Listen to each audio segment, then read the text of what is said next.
Vozes negras na literatura brasileira representam o resgate de uma história de silenciamento e a afirmação de um legado cultural potente. Por décadas, a produção intelectual de autores e autoras negras foi marginalizada ou ignorada pelos cânones literários. Contudo, nomes como Machado de Assis, Lima Barreto e Cruz e Souza lançaram as bases para uma escrita que, mesmo em épocas de forte opressão, desafiava a hegemonia branca. Mais recentemente, o protagonismo de escritoras como Maria Firmina dos Reis e Carolina Maria de Jesus, precursoras em dar voz aos marginalizados, é fundamental. O tema Vozes Negras celebra, portanto, a literatura de resistência, denúncia e profunda humanidade que busca reescrever a história do país e buscar uma nova perspectiva sobre a temática. Maria Firmina dos Reis, nascida no Maranhão, de 1822 a 1917, foi a primeira romancista brasileira e uma das primeiras intelectuais negras do país.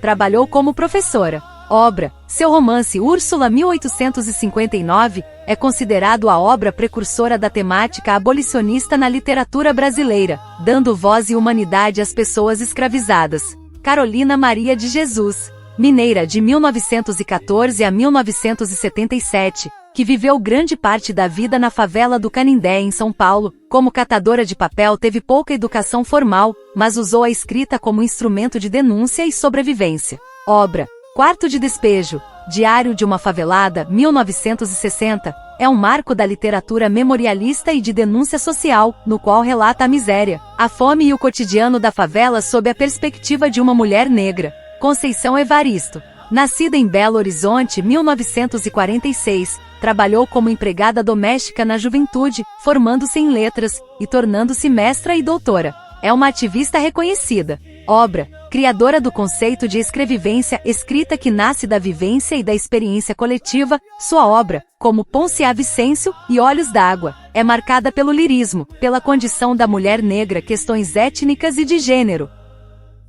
Ruth Guimarães, nascida em Cachoeira Paulista, SP, de 1920 a 2014, foi uma das primeiras escritoras negras a ter sua obra valorizada no Brasil e a ser eleita para a Academia Paulista de Letras, em 2008. Obra. Seu romance mais famoso é Água Funda 1946, caracterizado por elementos folclóricos, regionalismo e traços de realismo fantástico, valorizando a cultura do Vale do Paraíba e a oralidade caipira. Lubi Prates, poeta, tradutora, editora e curadora de literatura, nascida em São Paulo, 1986. É doutora em psicologia e dedica-se a ações que combatem a invisibilidade de negros e mulheres. Obra. Sua poesia é contemporânea e focada em questões estéticas e sociais. Seu livro mais aclamado é Um Corpo Negro 2018, finalista de importantes prêmios literários. Ana Maria Gonçalves, nascida em Minas Gerais, 1970, publicitária que se dedicou integralmente à literatura após viajar para a Bahia.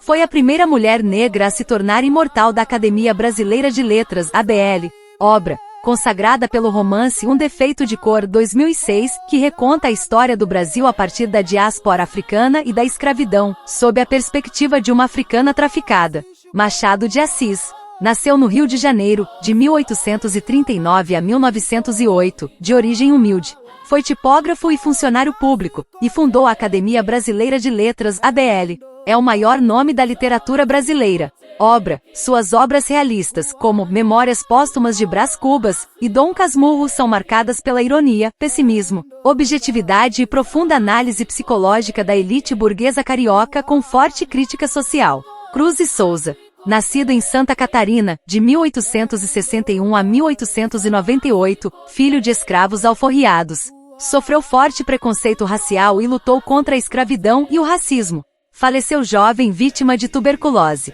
Obra. É o principal nome do simbolismo no Brasil. Sua obra é marcada por profundidade filosófica, angústia metafísica, sinestesia, musicalidade e obsessão pela cor branca, simbolizando pureza ou morte, além de temática social. Lima Barreto, nascido no Rio de Janeiro de 1881 a 1922, descendente de escravos, sentiu o preconceito racial e a exclusão social. Foi funcionário público e jornalista. Obra. Escritor do pré-modernismo, com obras de cunho realista e nacionalista. Fez uma crítica ácida à mentalidade burguesa e à sociedade carioca da Primeira República, abordando o racismo e a marginalização, como em Triste Fim de Policarpo Quaresma. Solano Trindade. Poeta, folclorista, pintor, ator e militante do movimento negro, nascido em Recife, de 1904 a 1974. Fundou do Teatro Popular Brasileiro, TPB, obra, considerado o grande criador da poesia assumidamente negra no Brasil. Sua obra, Cantares do Meu Povo, difunde a cultura afro-brasileira e a luta por justiça social. Jefferson Tenório. Nascido no Rio de Janeiro, 1977, mudou-se para Porto Alegre e transformou a revolta contra a desigualdade e a discriminação racial em material literário. É professor e doutor em teoria literária. Obra, seu romance O Avesso da Pele 2020 vencedor do Prêmio Jabuti, aborda a violência do racismo estrutural e o trauma da morte de um professor negro, com uma narrativa sensível e contundente. Itamar Vieira Júnior. Escritor baiano, 1979, geógrafo e servidor público do INCRA, atuando em questões de reforma agrária e povos quilombolas, o que influencia profundamente sua escrita. Obra, autor do aclamado romance Torto Arado 2019, que explora a vida de mulheres negras em comunidades rurais do sertão da Bahia, tratando de temas como a luta pela terra, as injustiças sociais, a religiosidade e as heranças da escravidão.